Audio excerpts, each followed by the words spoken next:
We will continue to leverage every partnership, every resource available to ensure the drug traffickers who distribute poison like fentanyl and other illicit drugs through our communities are brought to justice.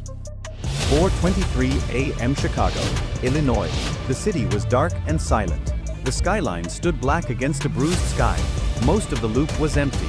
Only a few delivery trucks moved through the industrial corridors near the rail yards. But something else was moving too. Unmarked Suburbans rolled through the streets without headlights. Tactical vans positioned themselves at intersections across 12 different neighborhoods. Federal agents from ICE, the FBI, and HSI checked their weapons in the pre-dawn darkness. This wasn't a standard operation. This was a declaration of war. At that exact moment, in 21 other American cities, the same scene was unfolding.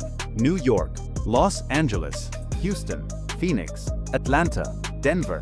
Thousands of federal agents were mobilizing for the largest coordinated strike against cartel operations in American history. The operation had a code name, Operation Iron Fortress. The target was specific and terrifying: the Sinaloa Cartel and Jalisco New Generation Cartel, two Mexican superorganizations that had transformed American cities into narcotics distribution centers.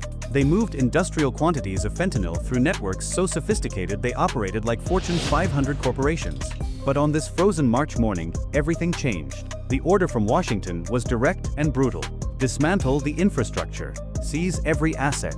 Arrest everyone connected. No exceptions. If you support the federal agents who risk their lives fighting these cartels, hit like right now so this reaches everyone who needs to see it. The Chicago operation was the centerpiece of the entire offensive. Intelligence gathered over 19 months revealed something that shocked even veteran investigators. Chicago wasn't just a distribution point. It was the corporate headquarters of the cartel's entire American operation. The cartels had built an empire in plain sight. They owned warehouses registered under shell companies with names like Midwest Transport Solutions and Great Lakes Distribution Group. They employed logistics coordinators with college degrees. They had payroll systems, HR departments, insurance policies.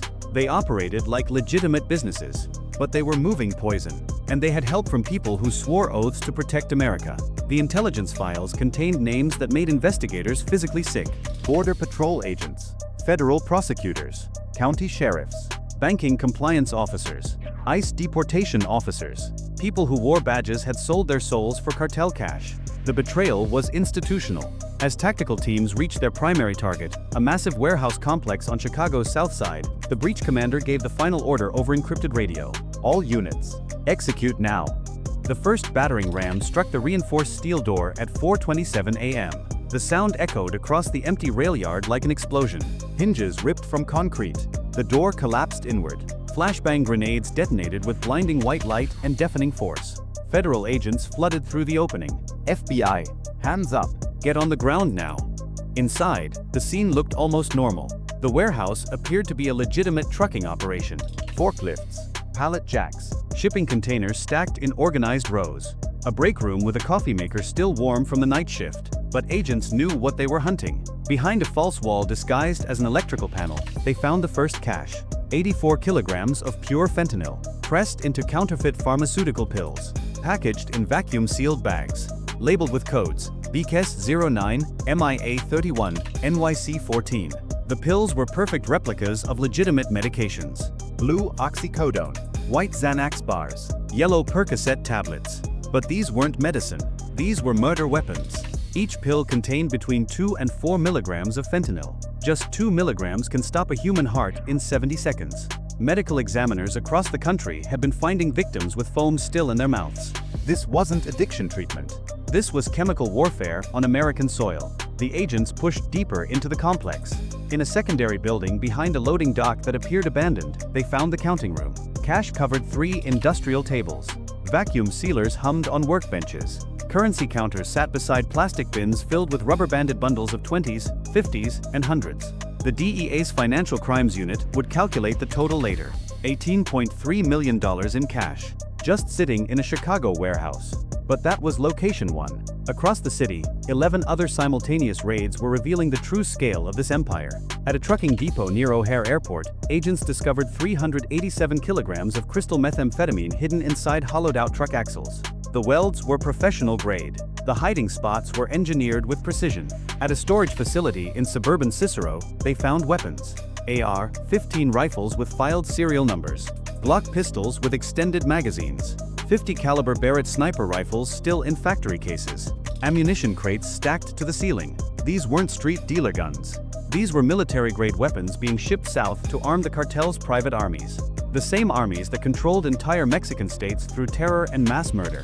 The cartels weren't just importing drugs into America. They were exporting the tools to defend their empire. By 6 a.m., as dawn light spread across Lake Michigan, the scale of the seizures was becoming terrifyingly clear. The Chicago operation alone had seized 476 kilograms of fentanyl, 387 kilograms of crystal methamphetamine, $18.3 million in cash, 97 firearms, 14 vehicles registered to shell companies. But the arrests were even more significant. 73 suspects were taken into custody across Chicago. Warehouse managers, truck drivers, armed guards, logistics coordinators who ran operations using encrypted messaging apps. And then there were the others.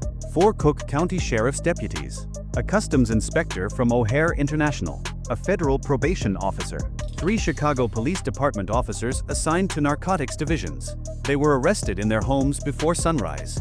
Their badges meant nothing anymore. If this level of corruption shocks you, comment expose below and share this video.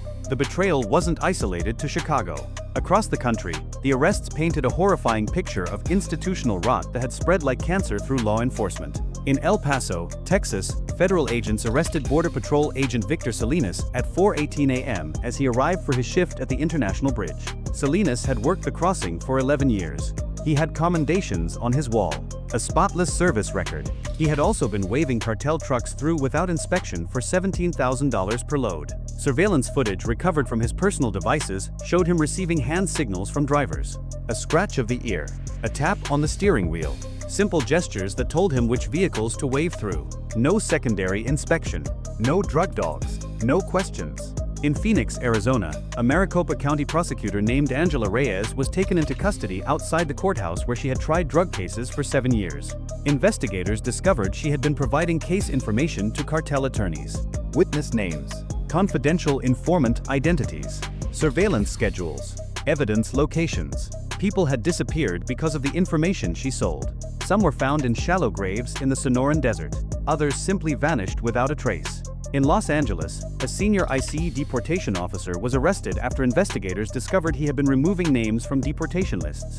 Cartel members who should have been detained and expelled from the country simply disappeared from the system. Gone.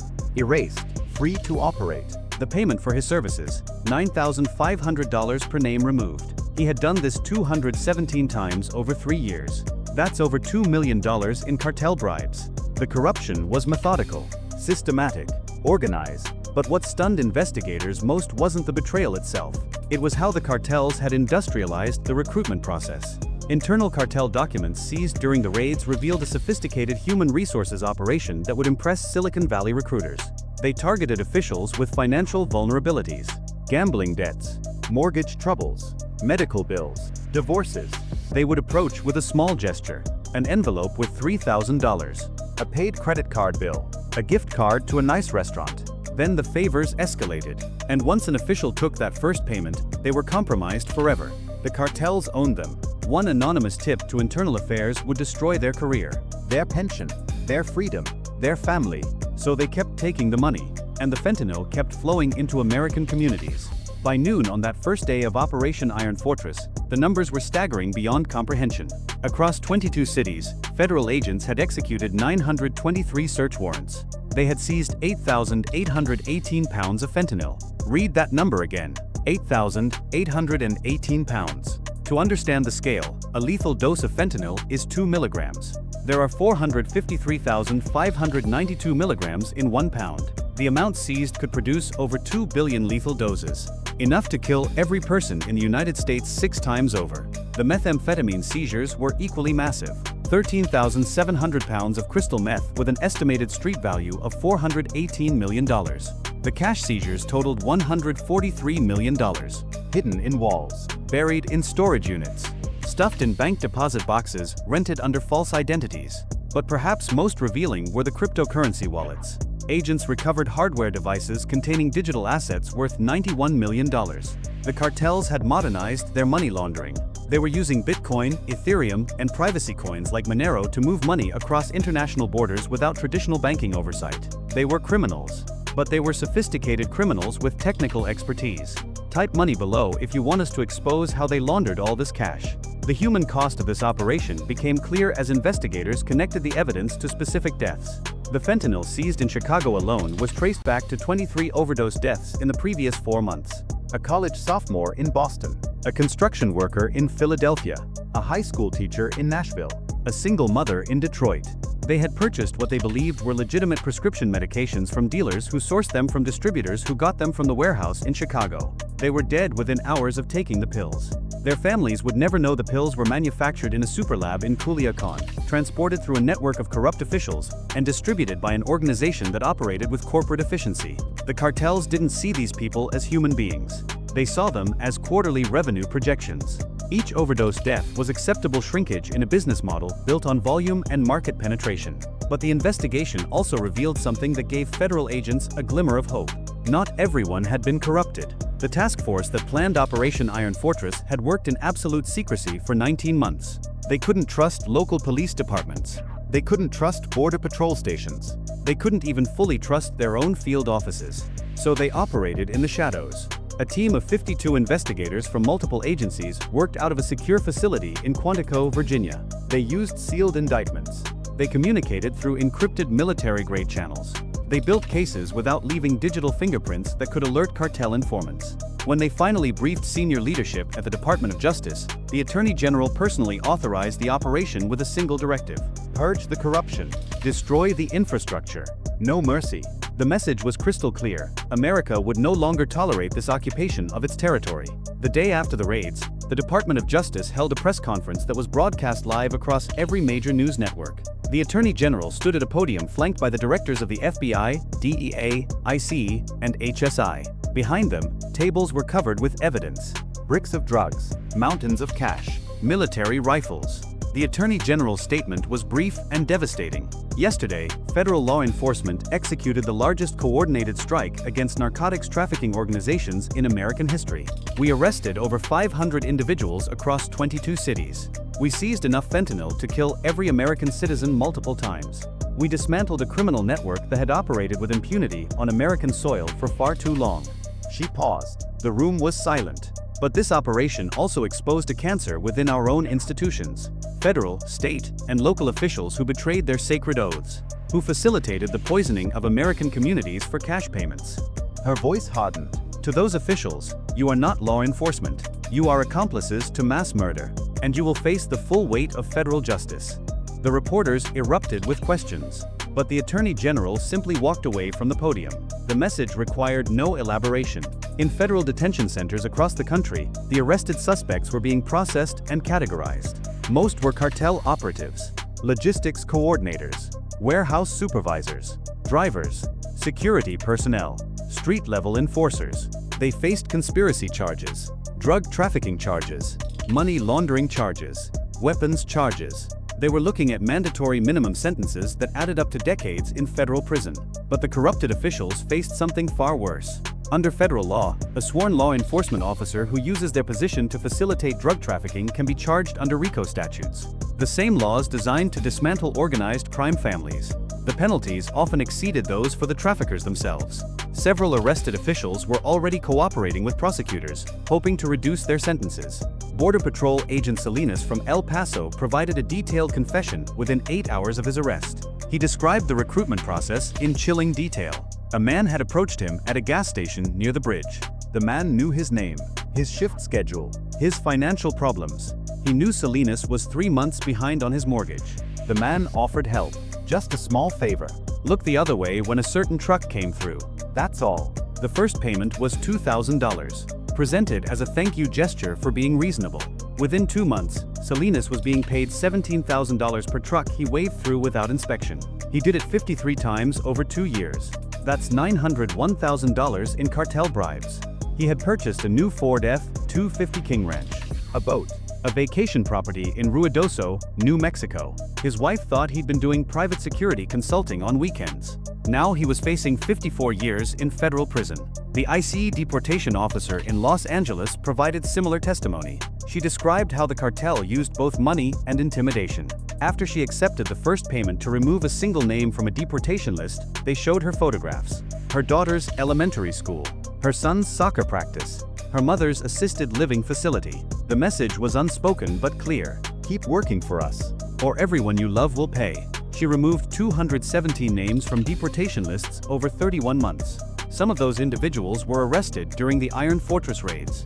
Others had already returned to Mexico, where they resumed cartel operations without interruption. The damage was incalculable and ongoing. But the most shocking confession came from the county prosecutor in Phoenix. Angela Reyes sat in an FBI interview room and described a shadow network operating inside the legitimate justice system. She named judges who dismissed cases on procedural technicalities for cash payments, defense attorneys who were on cartel payrolls, bail bondsmen who worked as cartel financiers and intelligence gatherers. She described a parallel system that existed within the official system.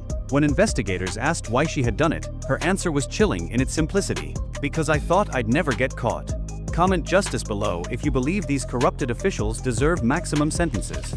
The cartel infrastructure uncovered during Operation Iron Fortress revealed an operation far more advanced than anyone had imagined possible. The warehouses in Chicago weren't standalone facilities operating independently. They were nodes in a continental logistics network with redundancy and efficiency that would impress Amazon executives. Investigators mapping the supply chain discovered the operation began with fentanyl precursor chemicals manufactured in facilities in China and India. These chemicals, perfectly legal in their raw form, were shipped to Mexican ports under the disguise of legitimate pharmaceutical or industrial applications. Once the chemicals arrived in Mexico, they were transported to superlabs in Sinaloa and Jalisco states. These weren't backyard operations. They were industrial-scale manufacturing facilities. Pill presses capable of producing 80,000 tablets per hour. Industrial mixing equipment. Ventilation systems. Quality control stations. Chemists with advanced degrees from legitimate universities. The pills were then packaged with branding that perfectly replicated legitimate pharmaceutical companies. And then they were transported north toward the United States. The routes varied based on current enforcement pressure.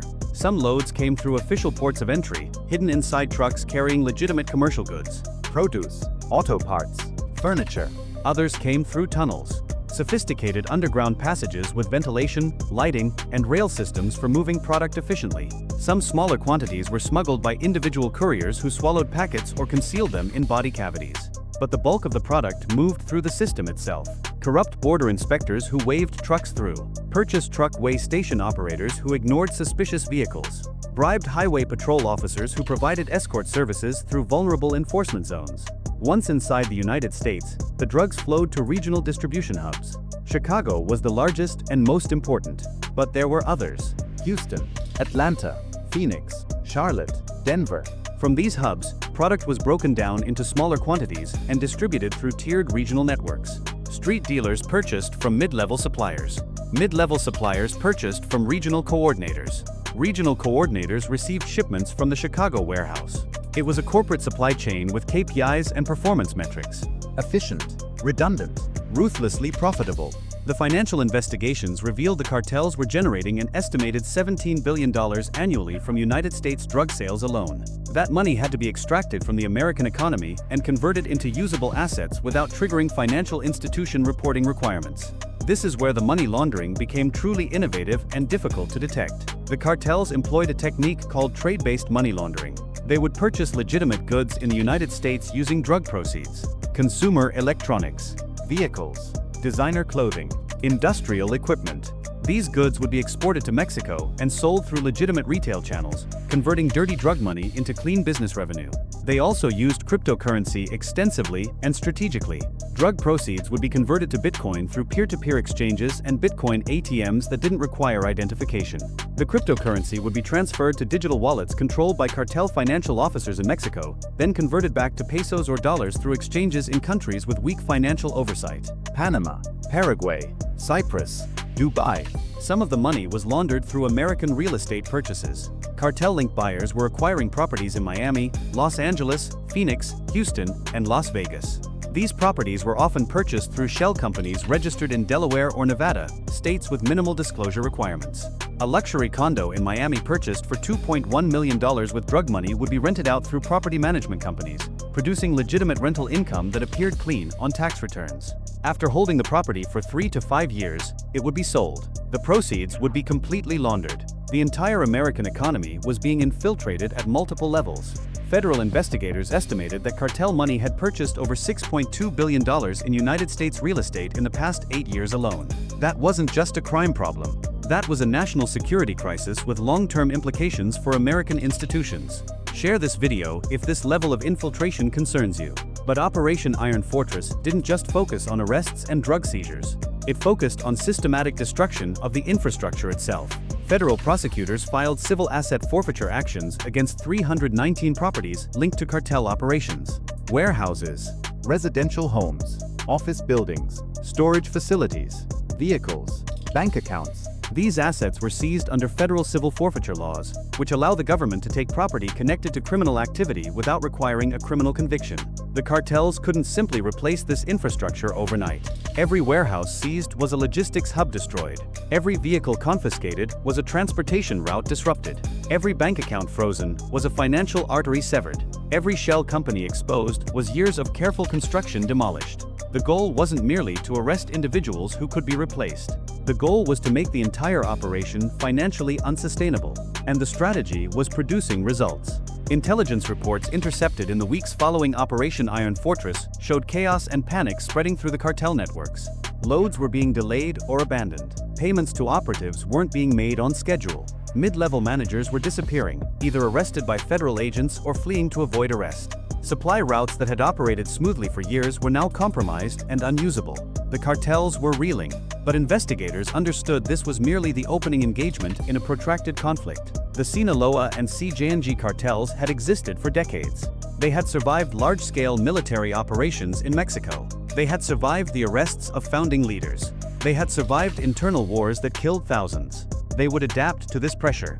They would rebuild. The question facing American law enforcement was whether the pressure could be sustained long enough to achieve permanent disruption. 3 weeks after the raids, federal prosecutors across multiple jurisdictions began filing formal indictments. The cases were distributed across district courts to prevent any single jurisdiction from being overwhelmed by the sheer volume of defendants. Chicago, Los Angeles, Houston, Phoenix, New York, San Diego, Atlanta.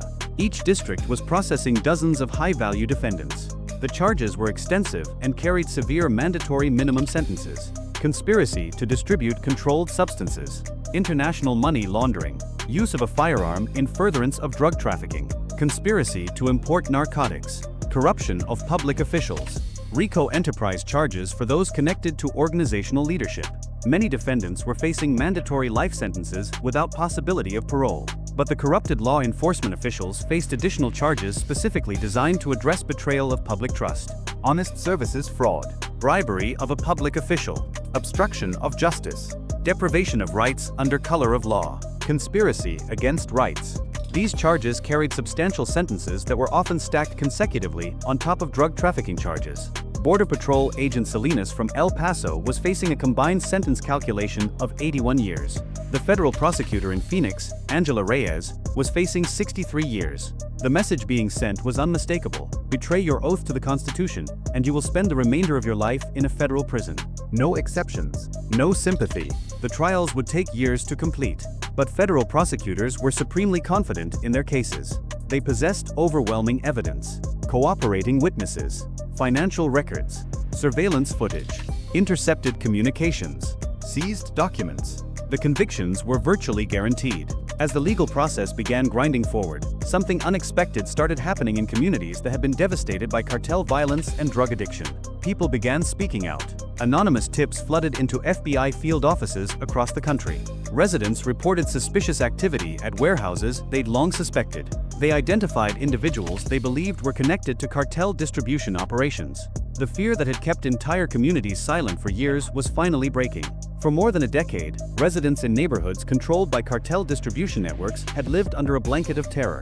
They saw dealers operating openly on corners. They knew which houses were being used as stash locations. They witnessed the violence firsthand, but they said nothing to authorities. because speaking out meant immediate retaliation. It meant drive-by shootings. It meant family members being threatened or killed. It meant becoming a target. But Operation Iron Fortress fundamentally changed the risk calculation in these communities. The massive arrests proved the cartels weren't invincible. The corruption prosecutions proved the system could be trusted, at least enough to justify taking the risk of cooperation. Community organizations in Chicago, Los Angeles, and Phoenix began working directly with federal task forces. They organized neighborhood watch programs. They provided detailed information about abandoned properties being used as stash houses or drug packaging locations. They started reclaiming their streets. It wasn't a complete victory. The cartels still operated in these areas.